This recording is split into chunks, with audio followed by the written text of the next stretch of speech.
Welcome to our channel. నా పేరు దుర్గా ప్రసాద్. ప్రతి తల్లిదండ్రులు కూడా పిల్లల్ని బాగా చదివించాలని వాళ్ళు మంచి ఉద్యోగాలు చేసుకుంటూ, పెళ్లి చేసుకొని చాలా సంతోషంగా పిల్లా పాపలతో ఉండాలని కోరుకుంటారండి. అయితే పూర్వకాలంలో ఆడపిల్లల్ని స్కూలుకి పంపించడం, ఆడపిల్లలు చదివించడం అంటే చాలా తప్పుగా భావించేవారు. రాను రాను ఏం జరిగిందంటే ఆడపిల్లలను బాగా చదివించాలి. వాళ్ళని అన్ని రంగాల్లోనూ వాళ్ళ ఉద్యోగాలు సంపాదించుకోవాలి. వాళ్ళు ఆడపిల్లలు కూడా మగవాళ్ళతో సమానంగా ఉద్యోగం చేయాలి. వాళ్ళకన్నా బాయ్స్ కంటే గర్ల్స్‌కి ఎక్కువ అంటే కాన్సంట్రేషన్ ఉంటది. బాగా చదువుకుంటారు. వాళ్ళకి అంటే మైండ్ డైవర్ట్ అవ్వదు అన్న ఉద్దేశం ఈ మధ్యన పేరెంట్స్‌లో బాగా పెరిగిందండి ఇది. కానీ తమిళనాడులో శివగంగై జిల్లాకు చెందినటువంటి ఒక తల్లి ఒక చిన్న పొరపాటు చేసింది. ఇద్దరు ఆడపిల్లలండి. ఆ ఇద్దరు ఆడపిల్లల యొక్క వయసు అంటే మైనర్ బాలికలు. 14 ఏళ్ళు ఒకళ్ళు, 17 ఏళ్ళు. ఇద్దరు కూడా మైనర్ బాలికలు. సరిగ్గా చదవట్లేదు. సరిగ్గా చదవకపోతుంటే ఏం చేయాలి? ఆ టీచర్‌ని మీట్ అవ్వటమో, లేకపోతే ఏంటి ఆళ్ళ ఫండమెంటల్స్ రాదా? లేకపోతే ఎందుకు ఇబ్బంది పడుతున్నారు? చదువు ఎందుకు రావట్లేదు?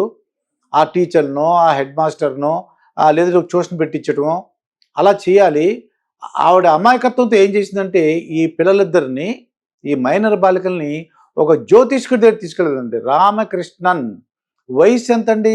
52 సంవత్సరాలు. ఈ 52 సంవత్సరాలలో జ్యోతిష్కుడి దగ్గరికి తీసుకెళ్ళి, మా ఇద్దరు ఆడపిల్లలు సరిగ్గా చదవట్లేదు. మీరు ఏదన్నా మరి ఉపాయం చెప్పండి. లేదంటే ఏం చేస్తే బావుంటుందో చెప్పండి అని చెప్పేసరికి అతను సరే అని ఇద్దరు ఆడపిల్లలు కూడా నేను వాళ్ళకి బాగా చదివేలాగా ఏర్పాటు చేస్తాను. తగిన చర్యలని చెప్పేసి ఆ ఆడపిల్లల్ని ఒకళ్ళ తర్వాత ఒకళ్ళని కొన్ని రోజులు ఒక 1 వీక్ అంతా ట్రైనింగ్ అని చెప్పి తీసుకువెళ్ళి ఒకళ్ళ తర్వాత ఒకళ్ళకి ట్రైనింగ్ ఇచ్చుకుంటూ వాళ్ళు బాగా చదివిస్తానని చెప్పేసి అతను మాయ మాటలు చెప్పి చక్కగా 1 వీక్ ట్రైనింగ్ అయిపోయింది. మీరు తీసుకెళ్ళొచ్చని చెప్పి పంపించాడండి.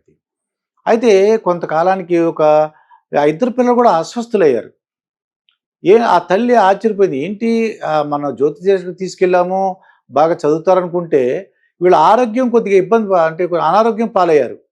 ఇద్దరు ఒకేసారి అనారోగ్యం పాలయ్యారని చెప్పేసి ఆ డాక్టర్లు చూపిస్తే వాళ్ళిద్దరు కూడా ఎస్టీడీ అంటే అంటే లైంగిక సంబంధించిన వ్యాధులు, లైంగిక సంక్రమణ వ్యాధులు ఎస్టీడీ అంటే ఈ సెక్సువల్ ట్రాన్స్మిషన్ డిసీజెస్ ఎస్టీడీ వ్యాధులు వచ్చినాయి. ఇదేంటి మీరు చదువుకునే పిల్లలు కదా మైనర్ బాలికలు ఇదేంటి మీకెలా వచ్చినాయి అని చెప్పేసి ఆ తల్లి గట్టిగా అడిగిందండి ఇద్దరిని. అడిగేసరికి వాళ్ళు నిజం చెప్పారు. ఆ జ్యోతిష్కుడు ఆ ట్రైనింగ్‌లో చేసిన ఏ కార్యక్రమం చేశాడు ఏంటని చెప్పేసరికి ఆ తల్లి ఆశ్చర్యపోయింది. ఆ డిసీజెస్ వచ్చినాయి. వెంటనే పోలీసులకు ఇన్ఫార్మ్ చేయడం జరిగింది. ఆ పోలీసులు తగిన శాస్తి అని తెలుసు కదా మనకి పోలీసుల యొక్క ఎటువంటి ట్రీట్మెంట్ ఇస్తారో. దాంతో కోర్టుకి వెళ్ళడం జరిగింది. కోర్టుకి సబ్మిట్ చేశారు. రిమాండ్‌కి పంపించారు. ఇది ఆ కోర్టు విచిత్రంగా జనరల్‌గా జీవితకాలం విధిస్తదండి.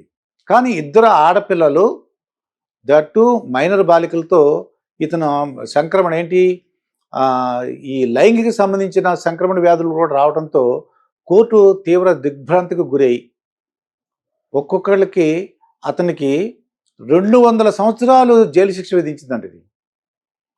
అంటే అంత కోపం అన్నమాట ఇది. ఆ జడ్జి గారు చాలా ఆశ్చర్యపోయారు ఇది. మైనర్ బాలికలు 14, 17 ఏళ్ళ సంవత్సరాలు వాళ్ళకి ఎంతో భవిష్యత్తు ఉంది. అటువంటిది ఈ వ్యాధులు రావటం ఏమిటి? వీడు ట్రైనింగ్ ఇవ్వటం ఏంటని చెప్పేసి 200 సంవత్సరాలు శిక్ష విధించారట అది. అలాగే రూ. 2,00,000 జరిమానా కూడా విధించడం జరిగింది. ప్రభుత్వం కూడా ప్రభుత్వానికి ఆదేశించారు. ఒక్కొక్కళ్ళకి 10 లక్షల చొప్పున పరిహారం ప్రభుత్వం చెల్లించమని చెప్పేసి వాళ్ళకు తీర్పు ఇచ్చారండి. ఏదేమైనా ఇదొక సంఘటన తల్లిదండ్రులకి కనువిప్పు కలిగించే సంఘటన. వాళ్ళు పిల్లలు చదువుకోకపోతే ఏం చేయాలో అది అర్థం చేసుకొని నిపుణులు ఎక్స్పర్ట్స్ ఉంటారు, సైకాలజిస్టులు ఉంటారు, లేదంటే తెలిసిన వాళ్ళు ఉంటారు.